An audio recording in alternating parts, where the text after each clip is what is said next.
ખીમાણા પબાપુરાના તળાવમાં માછલીઓ મૃત હાલતમાં જોવા મળી ગ્રામજનોમાં ચિંતા. તળાવમાં હજારો માછલીઓ વસવાટ કરે છે, પણ અમુક માછલીઓ પાણી ઉપર મૃત દેખાતા તપાસની માંગ. કાંકરેજ તાલુકાના ખીમાણા ગામના પબાપુરા વિસ્તારમાં આવેલ તળાવમાં માછલીઓ મૃત હાલતમાં મળી આવતા ગ્રામજનોમાં ચિંતા જોવા મળી રહી છે.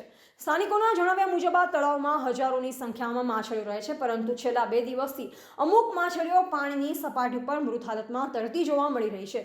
અચાનક માછલીઓના મોતનું ચોક્કસ કારણ હજુ જાણી શકાયું નથી. આ ઘટનાના પગલે ગ્રામજનોએ વહીવટી તંત્ર તાત્કાલિક ધ્યાને લઈ તપાસ કરે તેવી માંગ કરી. વધુ માછલીઓ મોતને ન ભેટે અને તળાવનું જળચર જીવન સુરક્ષિત રહે તે માટે પાણીના નમૂના લઈ યોગ્ય કાર્યવાહી કરવામાં આવે તેવી તંત્ર જોડે લાગણી થઈ રહી છે.